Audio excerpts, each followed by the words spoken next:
Hola, muy buenas.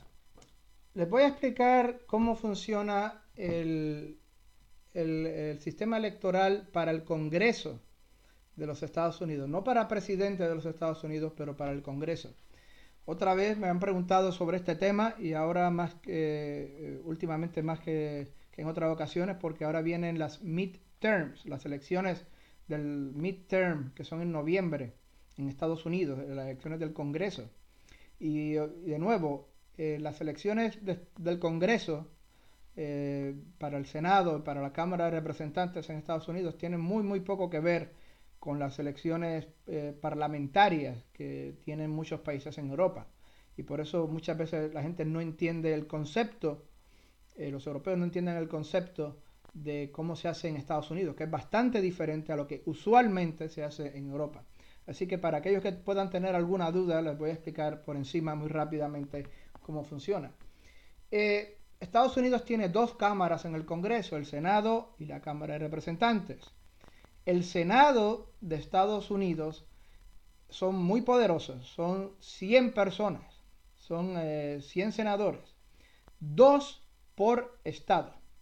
Ya está. Eh, no importa del tamaño que sea el estado, puede ser un estado gigantesco como California, con millones y millones y millones de personas, va a tener solamente dos senadores.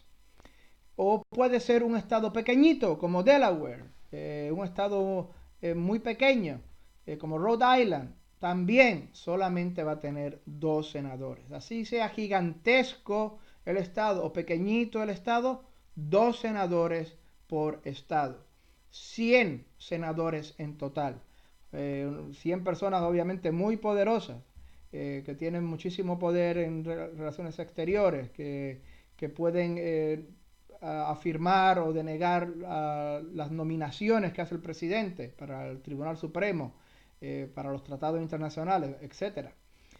Pero hay que entender, son 100 personas y hay un voto adicional, que es el vicepresidente de los Estados Unidos. El vicepresidente de los Estados Unidos es quien, si hay empate 50 y 50, vota para desempatar en el Senado. El vicepresidente, que es ahora Mike Pence en Estados Unidos, tiene la facultad de votar en el Senado para desempatar si es que hubiese un empate entre 50 y 50. Él sería entonces el voto que lo pondría a 51 a favor de una posición contra 50. Ese es el Senado de los Estados Unidos. La Cámara de Representantes, obviamente como el Senado no es proporcional a la población ni es proporcional al tamaño del Estado, la Cámara de Representantes, the House of Representatives, esos sí son proporcionales a la población del Estado. Son 437 representantes y normalmente cada representante representa lo que se llama un distrito y ese distrito son 711.000 personas. Eso fluctúa según la población, según el censo, pero ahora mismo está a 711.000 personas. Digamos que un estado pequeñito solamente tenga 1.400.000 personas, pues ese estado pequeñito solo va a tener aproximadamente dos representantes. Ya está. Un estado gigantesco como California va a tener decenas y decenas de representantes, porque cada 711.000 personas un representante, que nos da en total 437 representantes.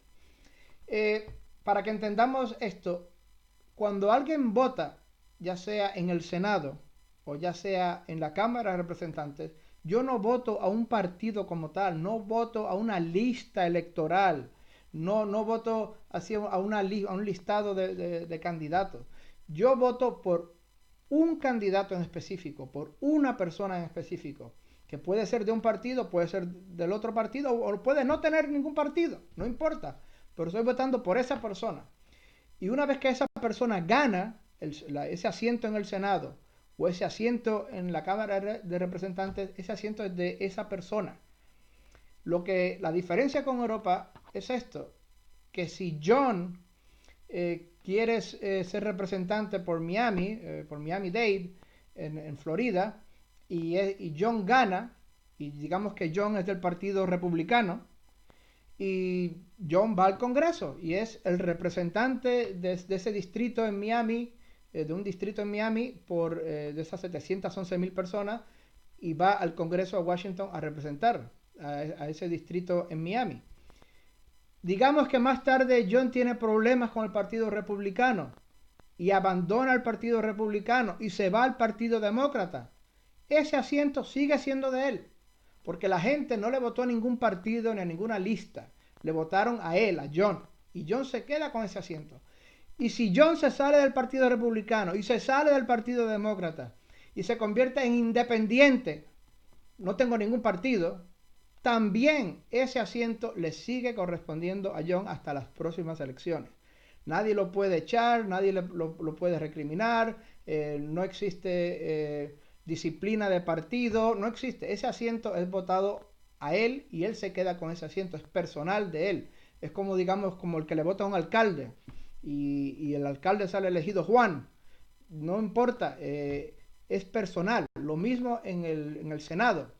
Lo mismo en la Cámara de Representantes. De hecho, ha habido senadores que se han salido del partido cuando fueron a las elecciones, ganaron las elecciones, más tarde se salieron del partido con el que se presentaron. Yo soy independiente. Y siguieron siendo senadores de ese estado. Ha habido directamente gente que se ha presentado como senador independiente, sin pertenecer ni al Partido Republicano ni al Partido Demócrata. Ese era el caso, por ejemplo, de Bernie Sanders.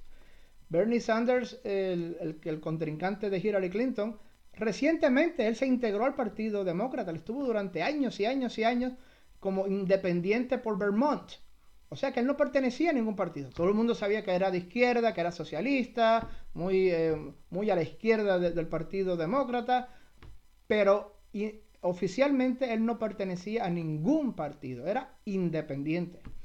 Esas son las cosas particulares que tiene el sistema para el Congreso de Estados Unidos. Es muy importante ahora que la gente entienda que ahora vienen los midterms. Son cada 2 años entre elección presidencial y elección presidencial.